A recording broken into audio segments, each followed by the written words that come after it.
Assalamualaikum warahmatullahi wabarakatuh. Selamat pagi anak-anak, bagaimana kabar kalian hari ini? Semoga kita senantiasa diberi kesehatan.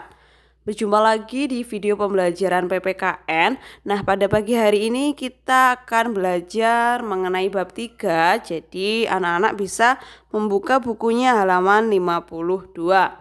Nah, bab 3 ini kita akan membahas mengenai perumusan dan pengesahan Undang-Undang Dasar Negara Republik Indonesia tahun 1945.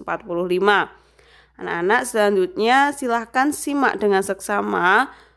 Kemudian kalian pahami, nanti garis bawahi apa yang menurut kalian penting. Nah, bisa dibuka bukunya halaman 52 bab 3.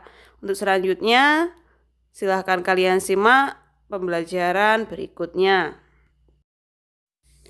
Untuk bab 3 ini kita akan mempelajari 3 poin. Yang pertama mengenai sejarah perumusan dan pengesahan Undang-Undang Dasar Negara Republik Indonesia tahun 1945.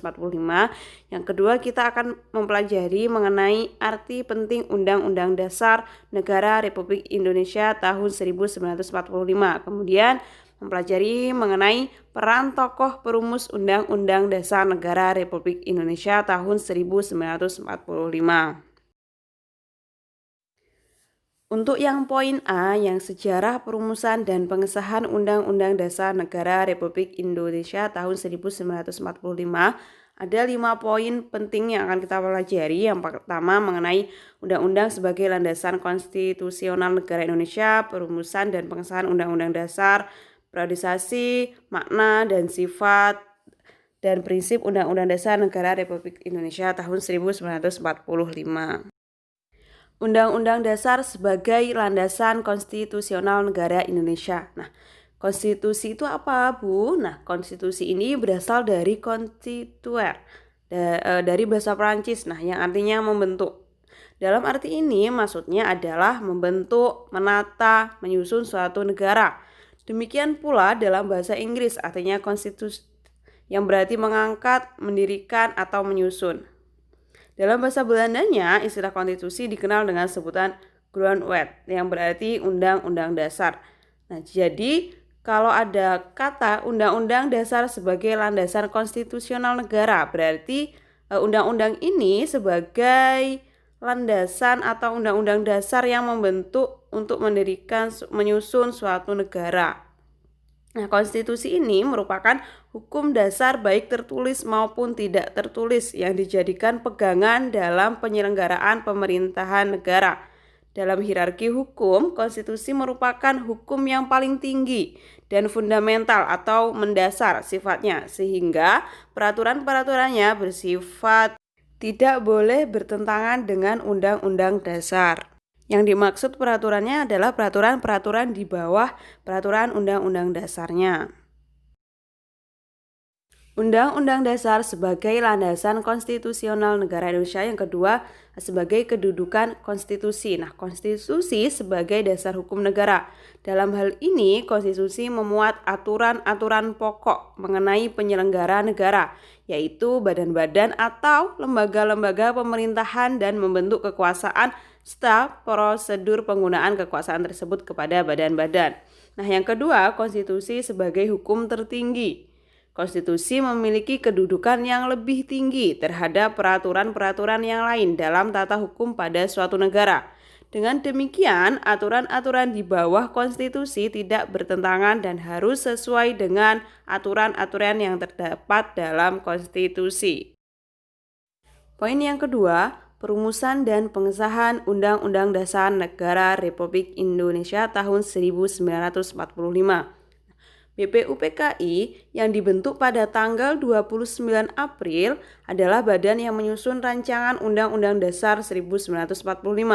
Pada tanggal 22 Juni 1945, BPUPKI membentuk panitia yang disebut dengan Panitia 9.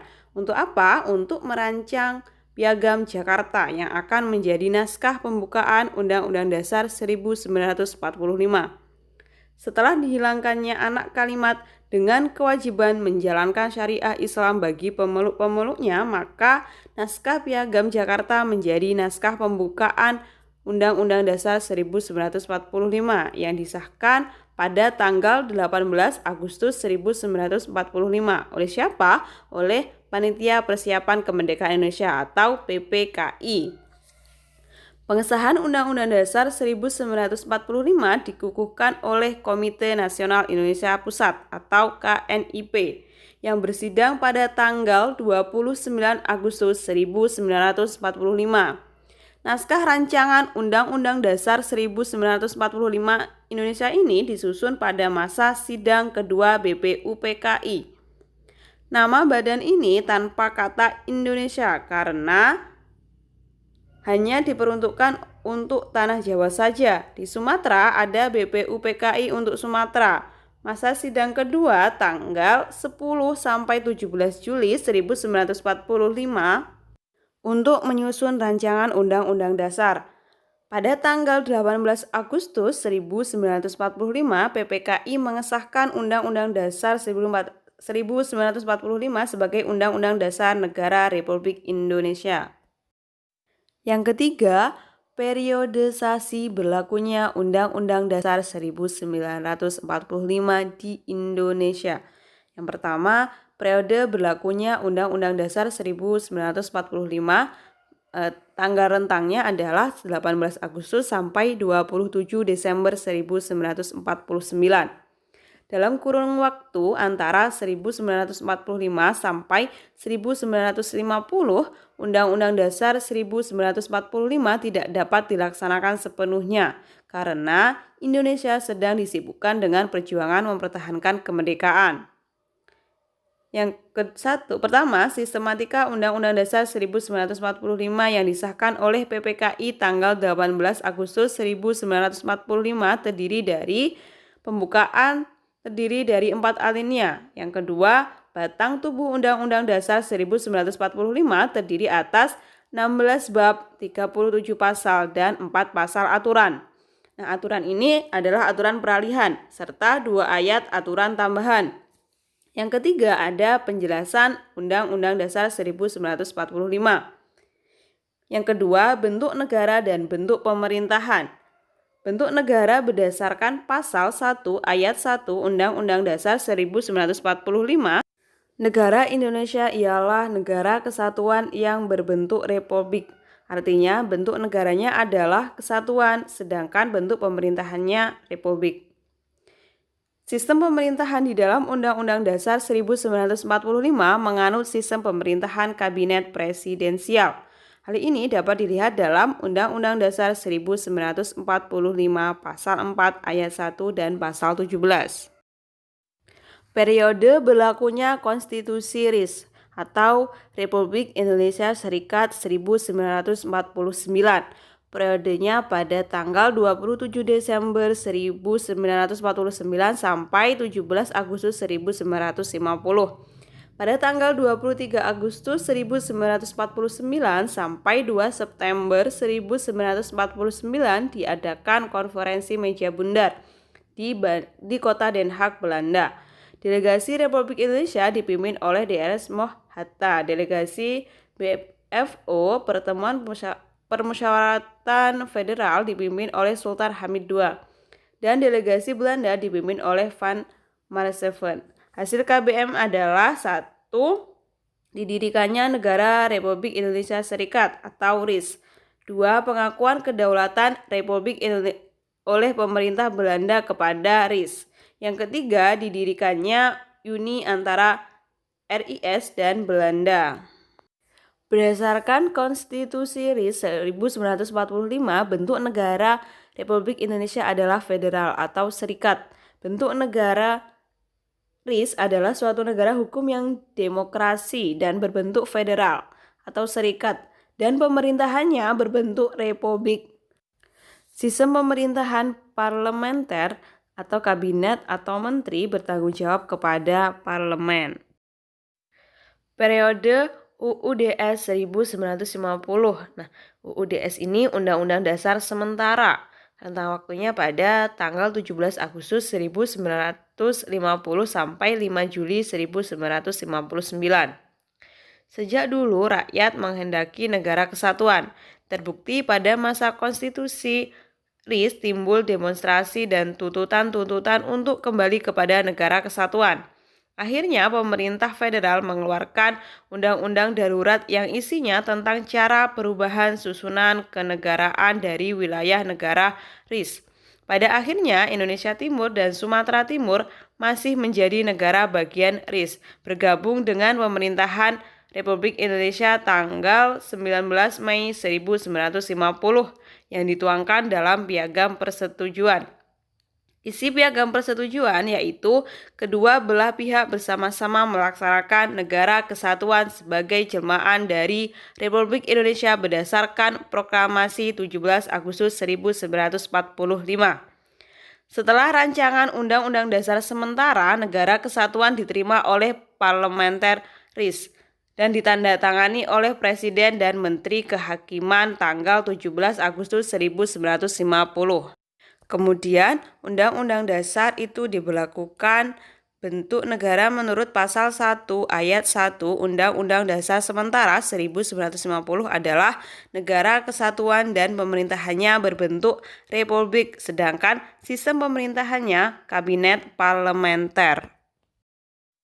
Periode kembalinya Undang-Undang Dasar 1945 tanggal 5 Juli 1959 sampai 1966. Pada tahun 1955, bangsa Indonesia telah berhasil mengadakan pemilihan umum yang bertujuan untuk memilih anggota parlemen dan badan konstituante. Tugas badan konstituante adalah membuat rancangan undang-undang dasar yang tetap sebagai pengganti Undang-Undang Dasar Sementara 1950. Tetapi badan ini gagal. Kegagalan ini membahayakan persatuan dan kesatuan bangsa serta keselamatan negara. Pada tanggal 5 Juli 1950 dikeluarkan dekret presiden yang isinya pertama, menetapkan pembubaran badan konstituante. Kedua, menetapkan berlakunya kembali Undang-Undang Dasar 1945 dan tidak berlakunya Undang-Undang Dasar Sementara 1950. Dan yang ketiga, pembubaran DPRS dan DPAS. Periode Undang-Undang Dasar 1945 pada masa Orde Baru, tanggal 11 Maret 1966 sampai 21 Mei 1998. Pada masa Orde Baru, Undang-Undang Dasar 1945 juga menjadi konstitusi yang sangat sakral. Di antaranya melalui sejumlah peraturan berikut. Pertama, ketetapan MPR nomor 1/MPR/1983 yang menyatakan bahwa MPR berketetapan untuk mempertahankan Undang-Undang Dasar 1945, tidak berkehendak melakukan perubahan terhadapnya. Yang kedua, ketetapan MPR nomor 4/MPR/1983 tentang referendum yang antara lain menyatakan bahwa bila MPR berkehendak mengubah Undang-Undang Dasar 1945 terlebih dahulu harus meminta pendapat kepada rakyat melalui referendum. Yang ketiga, Undang-Undang Nomor 5 Tahun 1985 tentang referendum yang merupakan pelaksanaan dari TAP MPR nomor 4/MPR/1983. Periode 21 Mei 1988 sampai 19 Oktober 1999. Pada masa ini dikenal sebagai istilah masa transisi, yaitu masa di mana Presiden Soeharto digantikan oleh Presiden B.J. Habibie sampai dengan lepasnya Provinsi Timor Timur dari Negara Kesatuan Republik Indonesia. Periode perubahan Undang-Undang Dasar 1945. Untuk mencapai kehidupan nasional yang demokratis, berkembanglah tuntutan untuk melaksanakan amandemen atau perubahan terhadap Undang-Undang Dasar 1945. Tuntutan amandemen Undang-Undang Dasar 1945 diwujudkan dalam suatu tuntutan reformasi konstitusi yang dilakukan secara sistematis melalui 4 kali perubahan konstitusi 4 sidang MPR.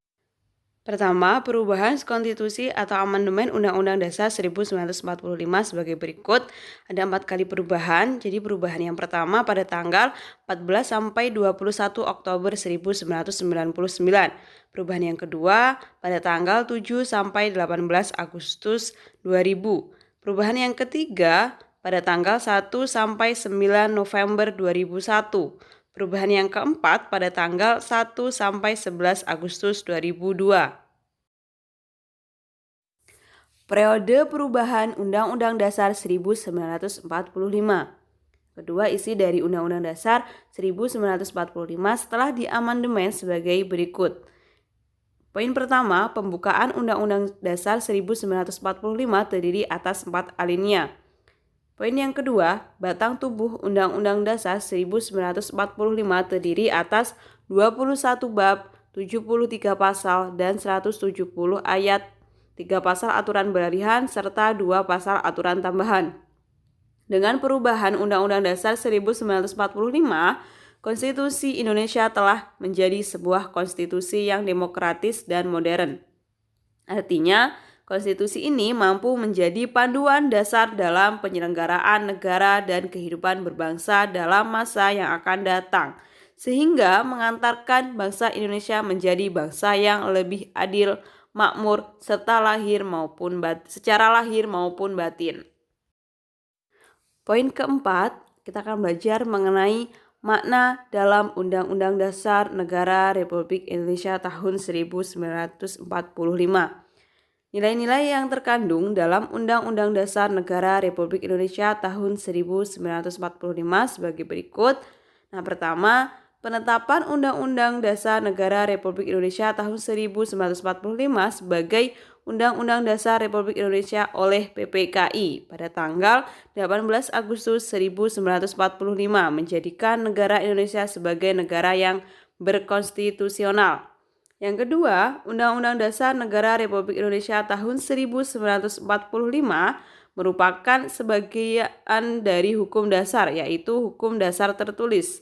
Yang ketiga, antara Proklamasi Kemerdekaan Republik Indonesia dengan Undang-Undang Dasar Negara Republik Indonesia tahun 1945 memiliki hubungan yang erat. Yang keempat, antara pembukaan Undang-Undang Dasar Negara Republik Indonesia tahun 1945 dan batang tubuh atau pasal-pasal Undang-Undang Dasar Negara Republik Indonesia memiliki hubungan yang erat. Yang kelima, Undang-Undang Dasar Negara Republik Indonesia tahun 1945 bersifat singkat dan supel. Yang keenam, penjelasan Undang-Undang Dasar Negara Republik Indonesia tahun 1945 menekankan bahwa dalam penyelenggaraan pemerintahan dan ketatanegaraan adalah semangat para pemimpin dan penyelenggara pemerintahan. Poin yang ketujuh, Undang-Undang Dasar Negara Republik Indonesia menolak sistem diktator dan demokrasi liberal. Poin yang kedelapan, bahwa Undang-Undang Dasar Negara Republik Indonesia tahun 1945 menghendaki Indonesia sebagai negara yang berdasarkan hukum. Poin yang kesembilan, bahwa Undang-Undang Dasar menghendaki pemerintahan yang berdasarkan konstitusi dan tidak bersifat absolutisme. Yang kesepuluh, Undang-Undang Dasar menghendaki kedaulatan ada di tangan rakyat. Yang ke-11, bahwa menghendaki adanya keseimbangan kekuasaan antara DPR dan Presiden. Isi Undang-Undang Dasar Negara Republik Indonesia tahun 1945 sebagai berikut. Yang pertama, pembukaan terdiri atas 4 alinea yang pada alinea keempat tercantum dasar negara, yaitu Pancasila. Poin yang kedua, batang tubuh atau pasal-pasal terdiri atas 16 bab, 37 pasal, 4 aturan peralihan, dan 2 aturan tambahan. Poin yang ketiga, penjelasan terdiri atas penjelasan umum dan penjelasan pasal demi pasal. Sedangkan sistematika setelah perubahan Undang-Undang Dasar Negara Republik Indonesia tahun 1945 adalah sebagai berikut. Pertama, pembukaan terdiri dari 4 alinea. Yang kedua, pasal-pasal terdiri dari 21 bab, 73 pasal, 3 pasal aturan peralihan, dan 2 pasal aturan tambahan. Sifat dan prinsip Undang-Undang Dasar Negara Republik Indonesia tahun 1945. Undang-Undang Dasar 1945 memiliki sifat singkat, justru menjadi konstitusi yang supel. Artinya, Undang-Undang Dasar 1945 menjadi luas serta mudah mengikuti perkembangan zaman. Para pendiri bangsa memang sengaja merancang Undang-Undang Dasar 1945 secara singkat, yaitu hanya memuat hal-hal atau aturan-aturan yang bersifat pokok dan umum. Hal ini dimaksudkan agar Undang-Undang Dasar 1945 dapat dengan mudah mengikuti perkembangan kehidupan bangsa dan negara Indonesia. 7 prinsip penyelenggaraan pemerintahan negara sesuai Undang-Undang Dasar Negara Republik Indonesia tahun 1945 sebagai berikut. Yang pertama, Indonesia adalah negara yang berdasarkan hukum. Segala hal yang menyangkut pemerintahan negara didasarkan pada hukum yang berlaku, bukan pada kekuasaan semata. Yang kedua, pemerintahan didasarkan pada sistem konstitusi. Kekuasaan pemerintahan negara tidak bersifat absolut atau mutlak, tanpa batas, tetapi dibatasi ketentuan-ketentuan konstitusi. Yang ketiga, MPR berwenang mengubah dan menetapkan undang-undang dasar, serta melantik, bukan mengangkat, presiden dan wakil presiden. MPR tidak lagi mengangkat presiden dan wakil presiden karena keduanya kini telah dipilih langsung oleh rakyat melalui pemilu. Dan yang keempat, presiden adalah penyelenggara pemerintahan negara yang tertinggi, memegang kekuasaan tertinggi tetapi hanya di lingkungan eksekutif pemerintahan. Kelima, presiden tidak bertanggung jawab kepada DPR. Dan yang keenam, menteri negara merupakan pembantu presiden, karena itu tidak bertanggung jawab kepada DPR. Dan yang terakhir, kekuasaan kepala negara tidak terbatas. Meskipun kepala negara tidak bertanggung jawab kepada DPR, ia bukan diktator yang memiliki kekuasaan tanpa batas. Poin B, arti penting Undang-Undang Dasar Negara Republik Indonesia tahun 1945 di buku halaman 59.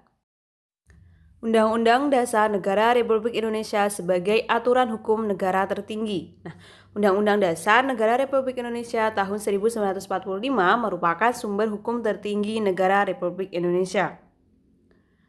Strickland menyatakan bahwa Undang-Undang Dasar Negara Republik Indonesia sebagai konstitusi tertulis merupakan sebuah dokumen formal yang berisi hal-hal sebagai berikut. Yang pertama, hasil perjuangan politik bangsa di waktu lampau. Yang kedua, tingkat-tingkat tertinggi perkembangan ketatanegaraan bangsa. Dan yang ketiga, pandangan tokoh-tokoh bangsa yang hendak diwujudkan. Dan yang keempat, suatu keinginan masuknya dengan perkembangan kehidupan ketatanegaraan bangsa yang hendak dipimpin. Pentingnya Undang-Undang Dasar Negara Republik Indonesia tahun 1945 bagi warga negara. Kepatuhan warga negara atas ketentuan Undang-Undang Dasar Negara Republik Indonesia tahun 1945 akan mengarahkan pada kehidupan yang tertib, teratur, yang akan mempermudah mencapai kehidupan yang adil, makmur, dan sejahtera. Bagi bangsa dan negara, Undang-Undang Dasar Negara Republik Indonesia tahun 1945 berisi pola dasar kehidupan bernegara di Indonesia. Semua peraturan yang dibuat tidak boleh bertentangan dengan Undang-Undang Dasar Negara Republik Indonesia tahun 1945. Tujuan dibentuknya Undang-Undang Dasar Negara Republik Indonesia tahun 1945. Ada 3 tujuan, antara lain yang pertama, membatasi kekuasaan penguasa agar tidak bertindak sewenang-wenang.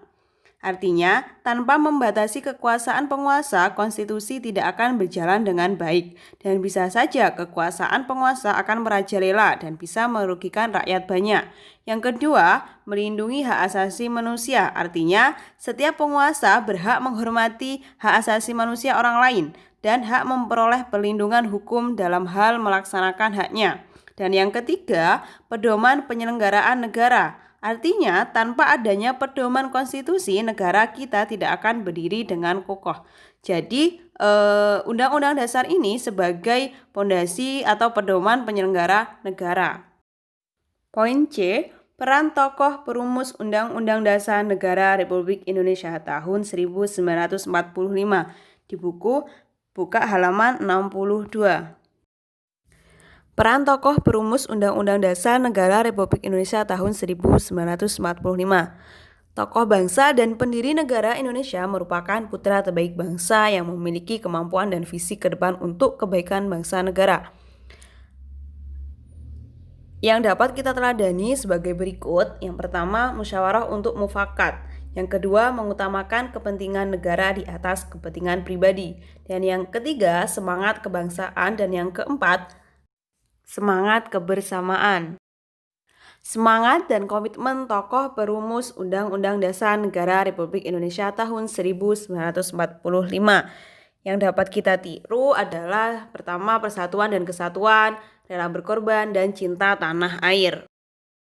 Sikap positif terhadap Undang-Undang Dasar Negara Republik Indonesia tahun 1945 yang bisa dapat kita pelajari antara lain yang pertama, bersifat terbuka, mampu mengatasi masalah, menyadari adanya perbedaan, memiliki harapan realistis, penghargaan terhadap karya bangsa sendiri, dan menerima dan memberi umpan balik. Nah, anak-anak, untuk tugas individunya silahkan kalian deskripsikan semangat dan komitmen tokoh perumus Undang-Undang Dasar Negara Republik Indonesia tahun 1945 yang sudah kalian lakukan. Misalkan cinta tanah air, kalian sudah melakukan apa dengan cinta tanah air ini pada kehidupan sehari-hari, atau rela berkorban, atau persatuan dan kesatuan. Baik anak-anak, sekian pembelajaran kita pada pagi hari ini.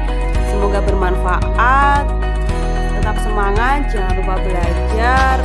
Sampai ketemu di semester depan. Kurang lebihnya Bu Vina minta maaf. Wassalamualaikum warahmatullahi wabarakatuh.